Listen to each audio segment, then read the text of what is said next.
sholatnya ke masjid. Sebentar.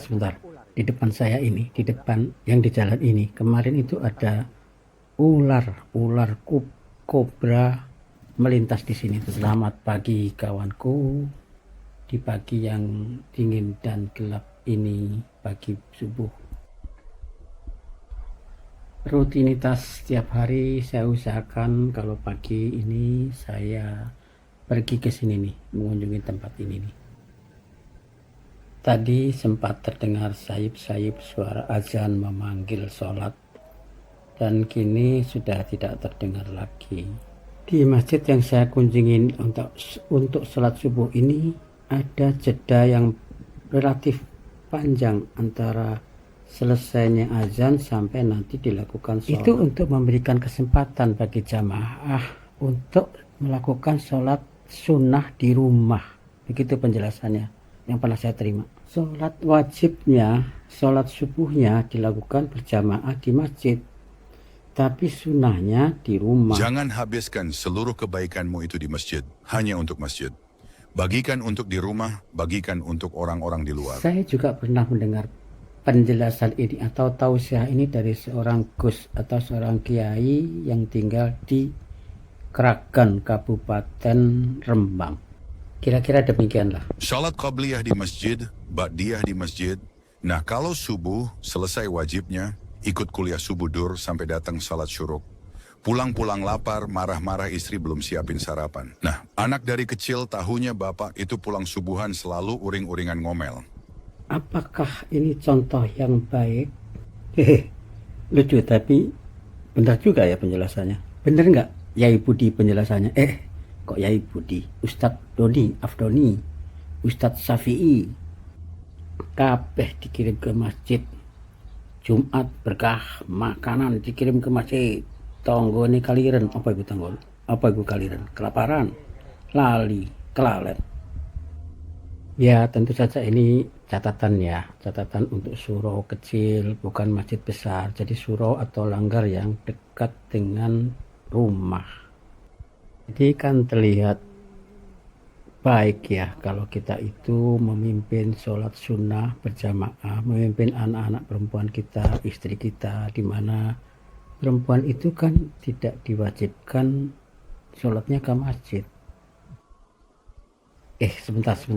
Di depan saya ini, di depan yang di jalan ini, kemarin itu ada ular kobra melintas di sini tuh. Gede juga, semeter lebih kira-kira, lebih lah.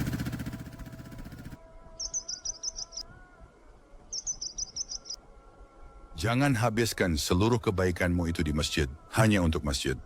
Bagikan untuk di rumah, bagikan untuk orang-orang di luar. Saya pribadi memaknai ucapan ini adalah agar kebaikan itu menyebar, tidak pada satu tempat saja.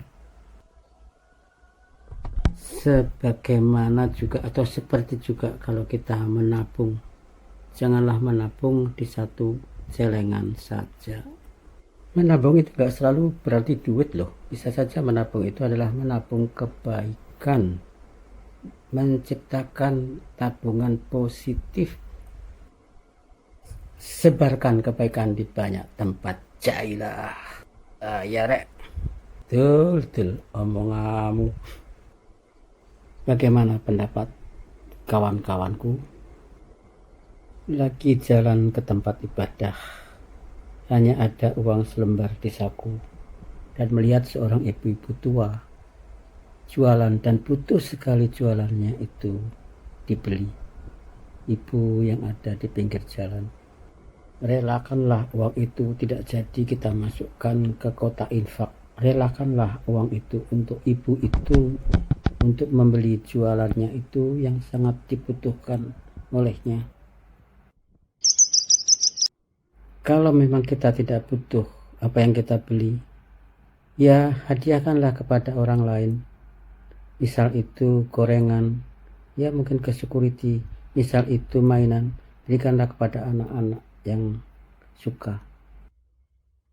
Demikianlah pemahaman saya yang sederhana. Mohon koreksi bila ada kesalahan.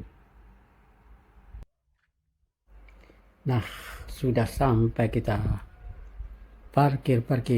Jangan lupa kunci kendaraan.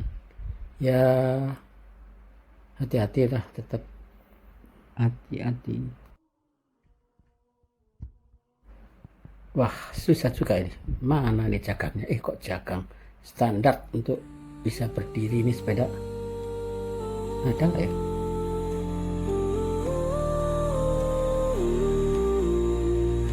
Wih, susahnya nih. Coba ya. Mana nih?